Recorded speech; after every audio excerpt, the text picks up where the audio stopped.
So these are the last two topics before the test coming up on Friday. The first topic is confidence interval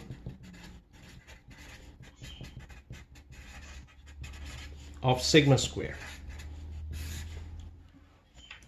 Now we have to use a result here that we know from the earlier deductions.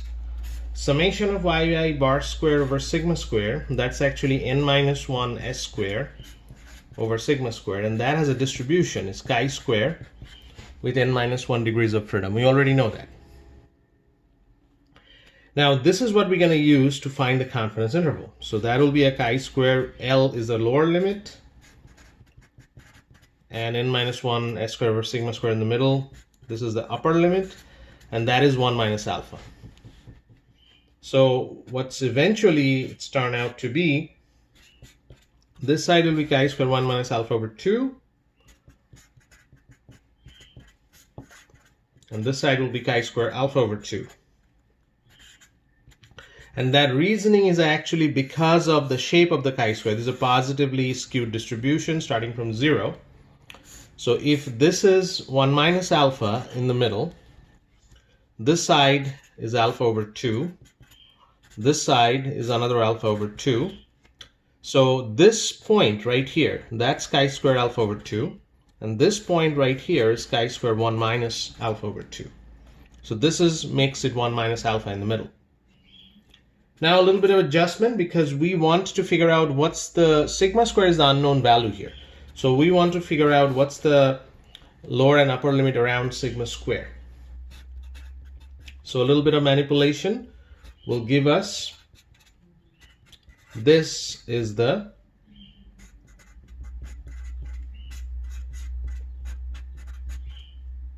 confidence interval. N minus 1 s square divided by chi-square alpha over 2. N minus 1, that's the lower limit. Upper limit is n minus 1 s square divided by chi-square 1 minus alpha over 2. So if I want to write that, this will be n minus 1 s square divided by chi-square alpha over 2. And this is n minus 1 s square chi-square 1 minus alpha over 2. Let's talk about an example where we can plug in all those numbers and figure out how to do this. So there are three numbers in the example.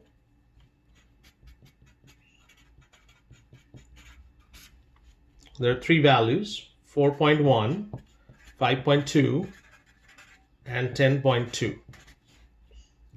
We want to find out a 90% confidence interval, meaning that 1 minus alpha 0.9, alpha 0.1, alpha over 2.05. So what we are looking for, chi-square alpha over 2, because this is n minus 1, degrees of freedom, 3 minus 1. So chi-square 0.05, 2. If you look at the table, that's 5.991. Chi-square 1 minus alpha over 2, which is chi-square 0.952, which is 0.103. These two values are from the table in your book. So what is the 90% confidence interval here? 3 minus 1. You have to calculate the s square. I already calculated it, so 10.57. That's the s square of these values. And you remember what's the s square formula? I'm just writing it here. 1 over n minus 1 sum of yi minus y bar square. So what you need to do is 1 over 2, then 4.1 minus the mean square plus 5.2 minus the mean square plus 10.2 minus the mean square, and all that. So this is 10.57, and take the square root of that, you get this number.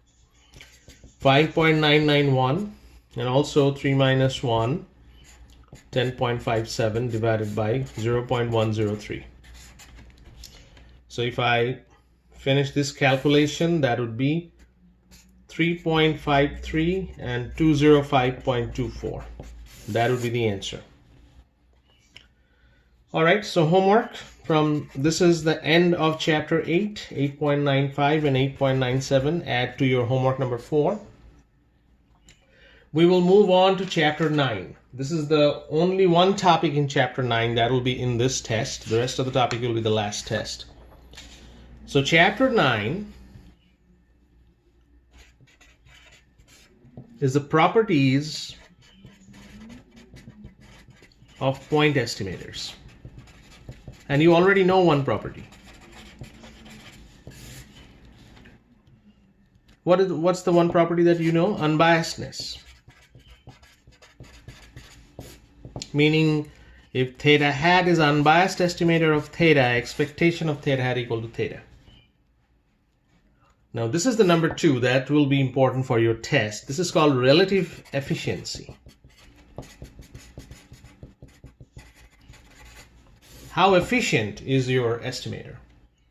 And this is only can be calculated if these are unbiased. So there are 2 unbiased estimators, theta 1 hat and theta 2 hat, meaning expectation of theta 1 hat and expectation of theta 2 hat both are theta. That's why they're unbiased. So efficiency, EFF, of theta 1 hat, theta 2 hat is defined as variance of theta 1 hat divided by variance of theta 2 hat. If efficiency of theta 1 hat, theta 2 hat is greater than 1, that means that variance of theta 2 hat is greater than variance of theta 1 hat.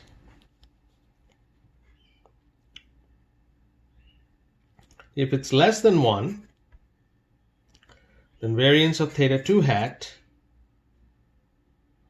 sorry, this is variance of theta 2, this is variance of theta 1. Sorry, so again, I'm repeating. This is the efficiency is the ratio of variance of theta 2 hat divided by variance of theta 1 hat.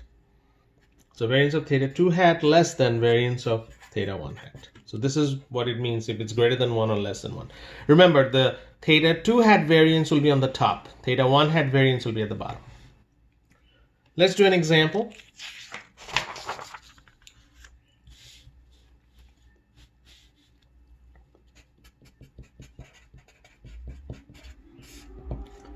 We have yi follows uniform 0 theta. Theta 1 hat, that is 2y bar. Theta 2 hat, that is n plus 1 divided by n times yn. You know this symbol here. This is the highest order statistics. Let's prove both of them are unbiased first. So number 1, we have to prove that they're unbiased. So expectation of theta 1 hat is 2 times expectation of y bar. What is the mean? Theta over 2.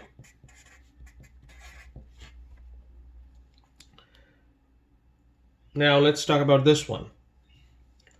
So we want to find the expectation of theta 2 hat. To do that, we first have to figure out what is the distribution of the highest order statistics in this case. N times f of y to the power n minus 1, which is n times y over theta to the power n minus 1 times 1 over theta, which is n times y to the power n minus 1 over theta to the power n. What is expectation of yn? That will be 0 to theta, y times n y to the power n minus 1 divided by theta to the power n dy. The constant we'll get out of that.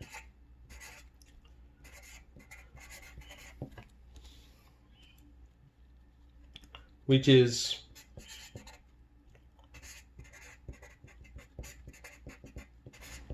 this. And if you do the math correctly, there will be n over n plus 1 times theta.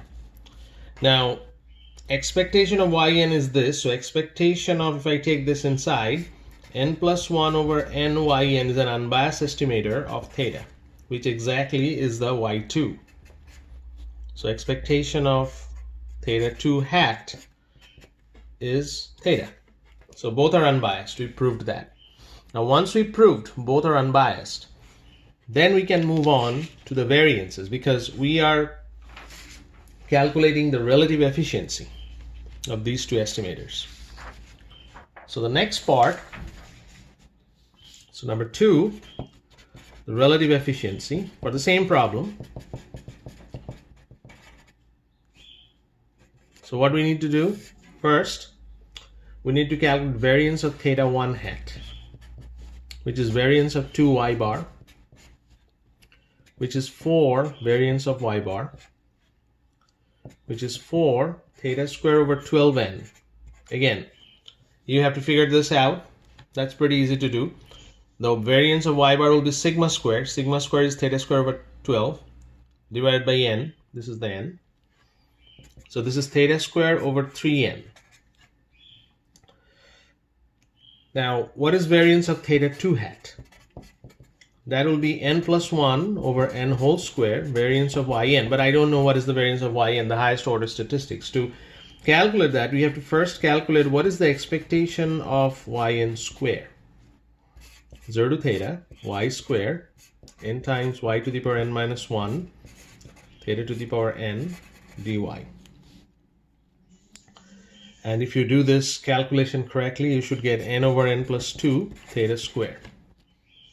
So variance of yn will be n over n plus 2 theta square minus n plus 1 whole square theta square. Remember, this is expectation of y square minus expectation of y whole square. And if you do this calculation correctly, you should end up with n times n plus 2 times n plus 1 square theta square. So variance of theta 2 hat, which is this right here, n plus 1 over n square times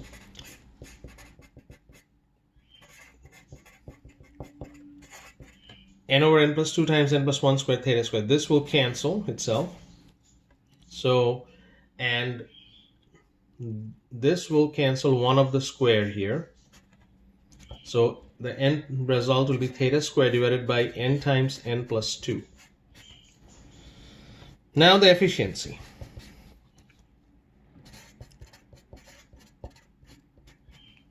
Variance of theta 2 hat over variance of theta 1 hat. Variance of theta 2 hat is theta square n times n plus 2. Variance of theta 1 hat, I will flip it. So it will be 3n over theta square. So the end result will be 3 over n plus 2. So that is the efficiency. So what we learn here, I'm just writing in the next page. So this is what we got, 3 over n plus 2. And what we learn here, we learned that if n equal to 1, then they're equal. They're equally efficient.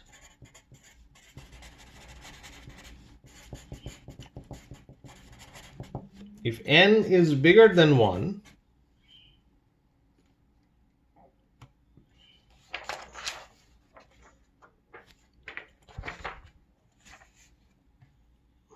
what's going to happen? If n is bigger than 1, then theta 2 hat has a smaller variance.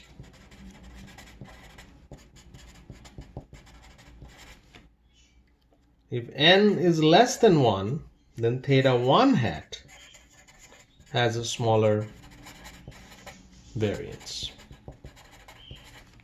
So these are the different cases. So this is what I'm expecting you to calculate in the next test, the efficiency, which means that I'm adding one more step to it.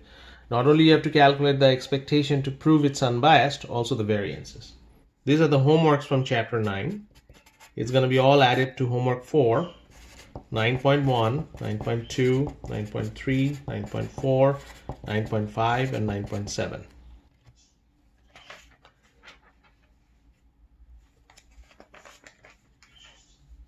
So this is the end of the discussion, and then will be your test 2. Homework 4 is not due, but you are responsible up to 9.7, what we have derived so far. And I'm going to do a review video on Wednesday. Then you will know exactly what I'm asking in the test. But definitely there will be one question with the efficiency. All right.